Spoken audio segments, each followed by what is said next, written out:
Hi friends, this is Aaradhya. Welcome to మీ Aaradhya's kitchen. ఈరోజు నేను సజ్జలతో అన్నం ఎలా చేయాలో చూపిస్తాను. ముందుగా ఒక గ్లాస్ నిండా కానీ లేదంటే ఒక చిన్న బౌల్ తీసుకొని సజ్జలను దాటిపైన ఉన్న పొట్టును శుభ్రంగా క్లీన్ చేసి 2 నుంచి 3 సార్లు వాటర్తో కడగాలి. ఇలా కడిగిన చూడండి, ఆ వాటర్లో తేలికైన సజ్జలన్నీ కూడా పోతున్నాయి. ఈ సజ్జలలో 2 నుంచి 3 గ్లాసులు నీళ్లు పోసేసి నైట్ అంతా సోక్ చేయాలి. లేదంటే 4 నుంచి 5 గంటలు చేసినా కానీ సరిపోతుంది. ఇలా సోక్ చేయడం వల్ల సజ్జలు అనేవి గట్టిపడిపోయి మనం అన్నం వండినప్పుడు కూడా మెత్తగా స్మూత్గా రావడానికి అవకాశం ఉంటుంది. ఈ సజ్జలు నానిన తర్వాత చూడండి, సజ్జలు మొత్తం ఉబ్బిపోయి బ్రౌన్ కలర్లో వచ్చేసినాయి వాటరు. ఆ వాటర్ నొంపేసి చిన్న జల్లీలో వడగట్టాలి. ఈలోపు మనం ఒక కప్పు గ్లాస్కి 5 గ్లాసుల నీళ్ళు మరియు సాల్ట్ యాడ్ చేసుకొని స్టవ్ ఆన్ చేసుకున్నాము. మరోపక్క చిన్న మిక్సర్ జార్ తీసుకొని మనం వడగట్టిన సజ్జలను మిక్సీలో వేసుకొని కోర్సుగా గ్రైండ్ చేసుకోవాలి. ఇలా గ్రైండ్ చేసుకున్న సజ్జపిండిని ఒక బౌల్లో కొన్ని వాటర్ పోసేసి ఆ పిండిని మనం మిక్సీ చేసుకున్న పిండిని అందులో వాటర్లో వేసేసి కలపాలి. ఎందుకు అంటే మనం డైరెక్ట్గా హాట్ వాటర్లో పోసినప్పుడు ఉండలుగా రాకుండా ఉంటుంది. ఇలా గ్రైండ్ చేసుకోవాలి. చూడండి ఎలా అవుతుందో.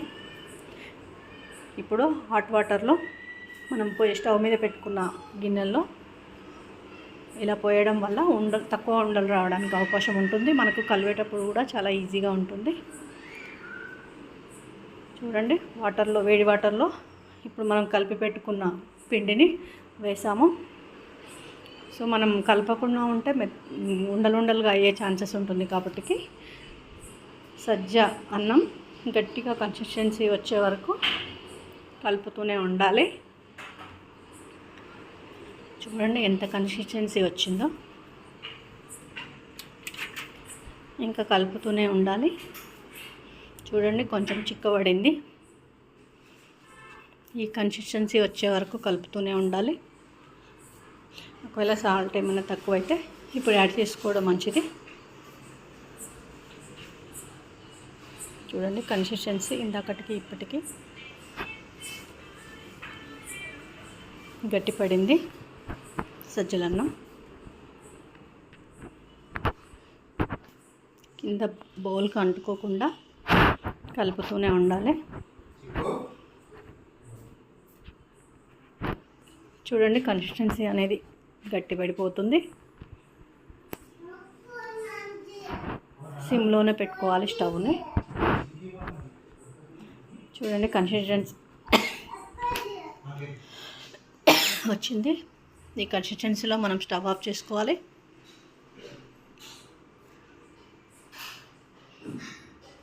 ఈ కన్సిస్టెన్సీ వచ్చే వరకు మనం కలుపుతూనే ఉండి మూత పెట్టేసిన తర్వాత ఒక బౌల్లో సజ్జన్నం తీసుకొని కొంచెం మజ్జిగ యాడ్ చేసుకొని కొంచెం సాల్ట్ వేసుకొని తింటే మన ఎముకలతో పాటు శరీరం కూడా